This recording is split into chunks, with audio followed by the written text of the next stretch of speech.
In this unit, we're going to be looking at the story The Owl Who Was Afraid of the Dark by Jill Tomlinson. And in this session, we're going to be trying to answer the question of how can I recall key information from a chapter. And we're going to achieve this by listening and reading a short chapter and recalling some key information from questions that have been asked, so some point and find questions. Then we're going to be inferring about information that the author gives us about different characters. And then finally we're going to be able to use appropriate language to describe the characters in the way that the author is trying to present them. So our story is going to be all about owls. And what I want us to do is just think about what we already know about these creatures. So pause your video and think about the different things and jot down some ideas. And then come and join me when you're ready to share what you have.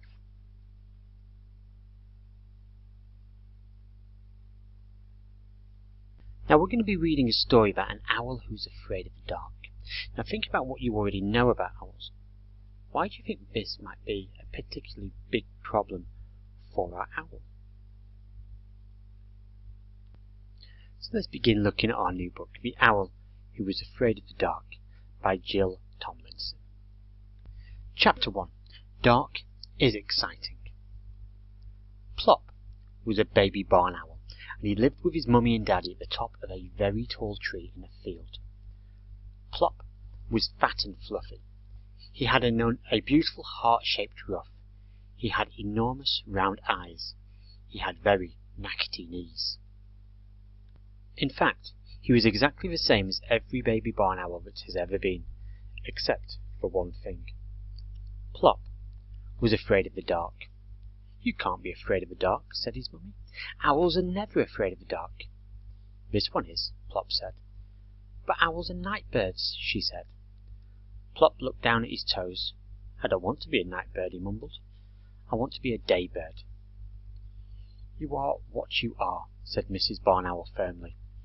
Yes, I know, agreed Plop. And what I are is afraid of the dark. Oh dear, said Mrs. Barn Owl.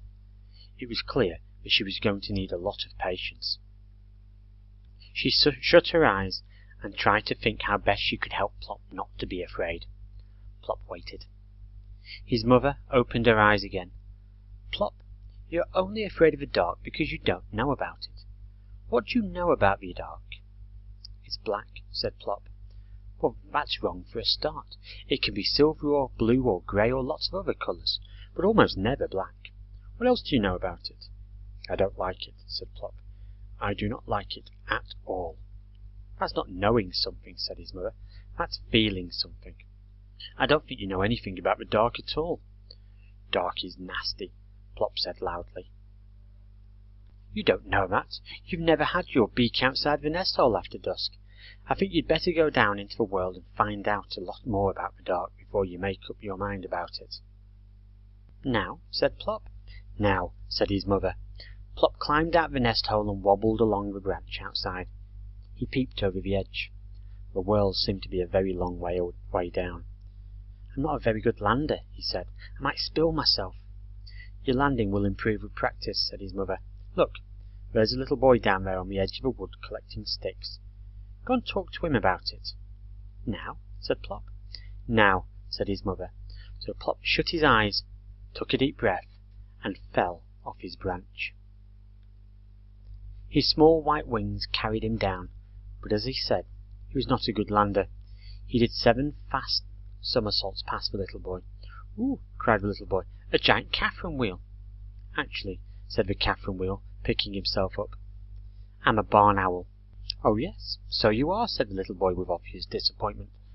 Of course you can't be a firework yet. Dad says we can't have fireworks until it gets dark.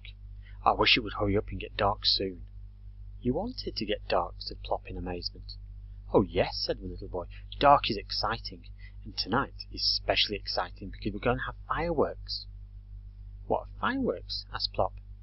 I don't think owls have them, not barn owls anyway. Don't you? Said the little boy. Oh, you poor thing. Well, there are rockets and flying saucers and volcanoes and golden rain and sparklers and...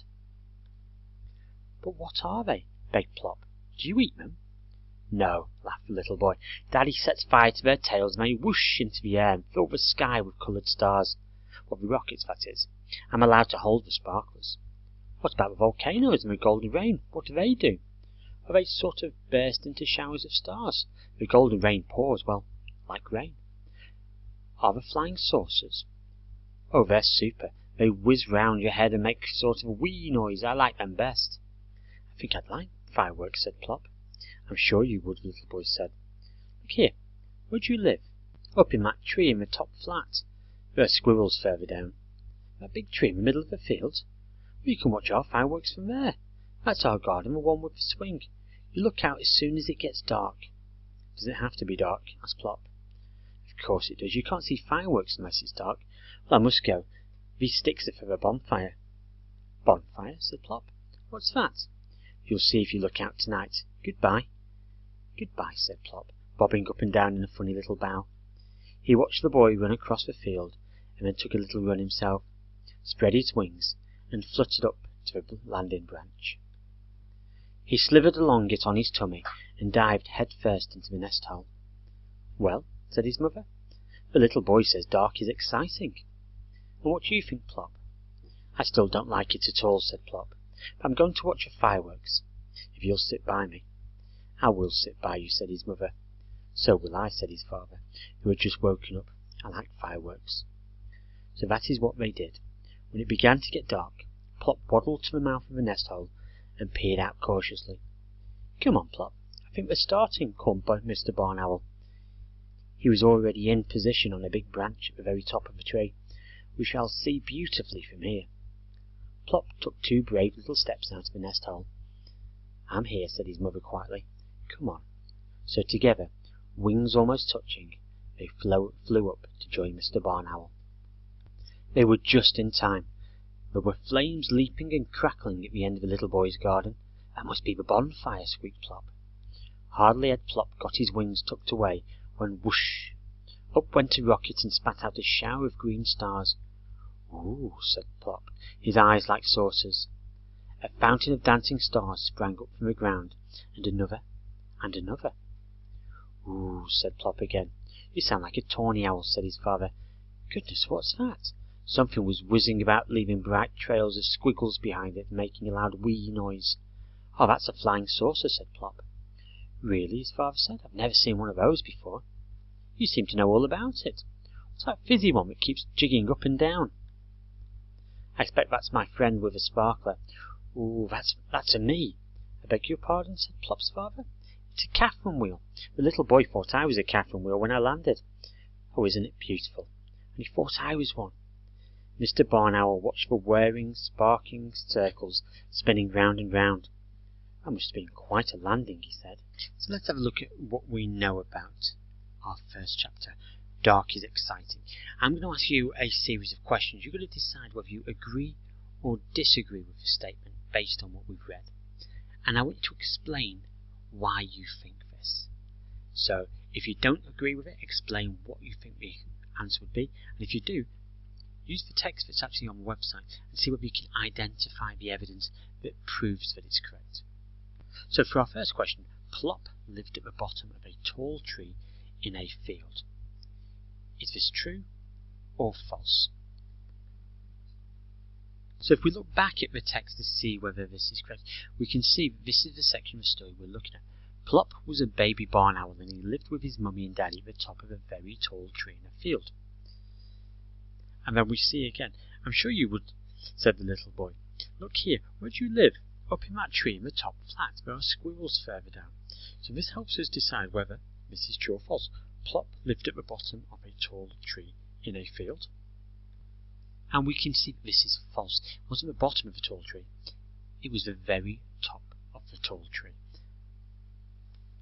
For our next question.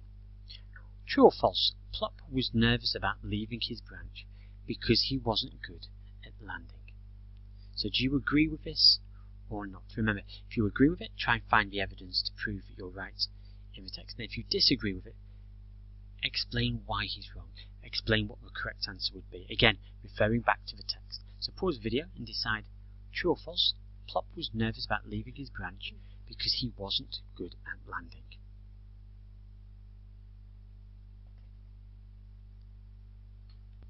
And when we think about this question, we can find there's some evidence in the text that will prove whether it's true or not.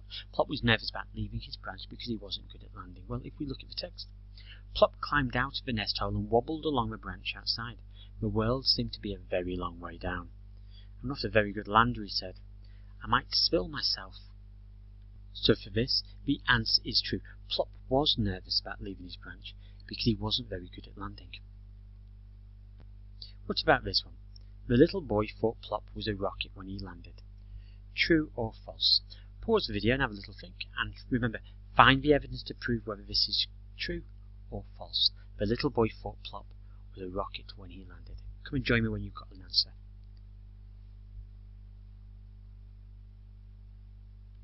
And our evidence comes from this section of the text. His small white wings carried him down, but as he said, he was not a good lander. He did 7 very fast somersaults past the little boy. Ooh, cried the little boy. A giant Catherine wheel.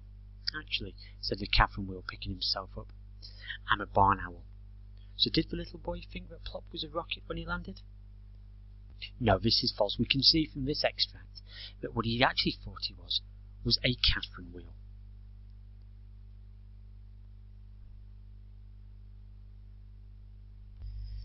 Is this true or false? The little boy said you have to have fireworks when it's dark to make it more exciting. Pause the video, have a little think and come and join me, but be ready with your evidence to prove whether this is true or false.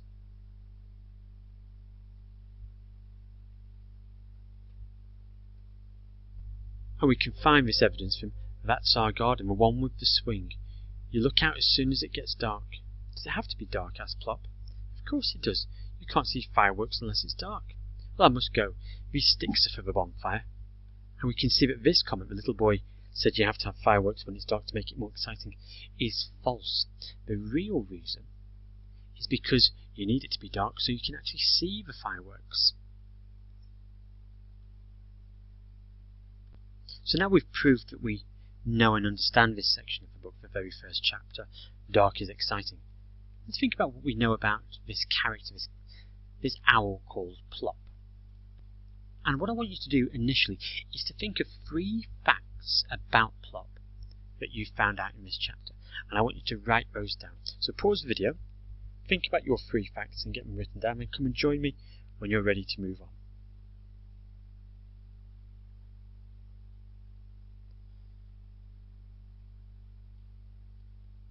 So now you're ready, we're going to look at an extract. That means a small section from this chapter of Dark is Exciting.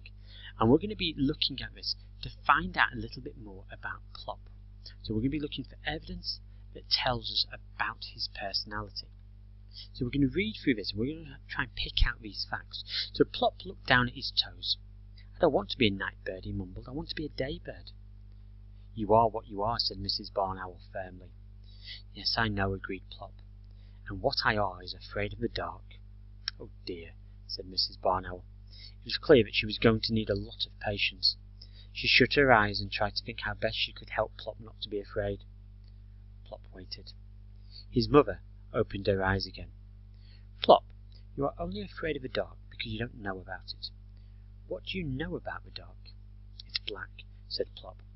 Well, that's wrong for a start. It can be silver or blue or grey or lots of other colours, but almost never black. What else do you know about it? I don't like it, said Plop. I do not like it at all. That's not knowing something, said his mother. That's feeling something. I don't think you know anything about the dark at all. Dark is nasty, said Plop loudly. You don't know that. You've never had your beak outside the nest hole after dusk. I think you'd better go down into the wood and find out a lot more about the dark before you make up your mind about it. So let's think about this extract and think what clues are there in this piece of text that shows that Plop is a very young owl. And then I want you to think about what information does it give us that tells us about Plop's personality. Have a little read through this, think about those 2 questions, and then we'll go through this bit by bit to show how we can find evidence and how we can explain how this supports our views.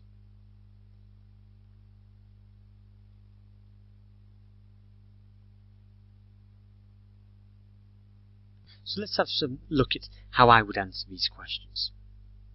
Now if you look at this part that I've highlighted in yellow, and what I are is afraid of the dark, this shows that Plop uses the wrong tense. So he should be saying, what I am is afraid of the dark, not what I are. And this suggests that his language skills are still developing. So this shows that we're looking at an owl that's quite young, quite babyish. If we look at the text highlighted in blue, we've got, that's not knowing something, said his mother, that's feeling something. And this shows that Plop is unable to distinguish from a fact, something that he knows and something that everyone can agree with, an emotion or something that you can feel that everyone else can have a different opinion about. And this again suggests that he's young and inexperienced in the world. He thinks that because he thinks something, everything else must agree and it must be a fact. In our green we can see him saying, "Dark is nasty," said Plop loudly. Now Plop raises his voice here just like very young children do when they want to get their point across. I expect people in our class to be able to look at this, and when you're explaining things about what you know about dark, you'd be able to explain, you'd be able to articulate, you'd be using because to tell people in more detail, as opposed to someone who's very young, who doesn't have that knowledge, who doesn't have that understanding of the world. And my final bit of evidence is in pink. Have never had your beak outside the nest hole after dusk. And this suggests that Plop gets very nervous and anxious very easily, and he's not very brave. We can see the fact that he's not putting his beak outside the nest hole after dusk, that's probably telling us that he is scared of the dark. So here's some examples. Did you find anything else? Now think about how on these I've highlighted the actual writing that the author had, and I'm telling you what I think it means. Now, you might have some different parts that you've highlighted, and you might think they mean different things, or even highlighting the same things as I have and going, but I've had some slightly different ideas about what it means. And this is what we're talking about when we're making inferences. We're taking words that the author has, and we're saying, this is what it makes me think. And to be brutally honest, I could say one thing, you could say something else, and we could both be perfectly right, because it's about our opinion, and what we're looking here is how we can back it up with evidence from the text.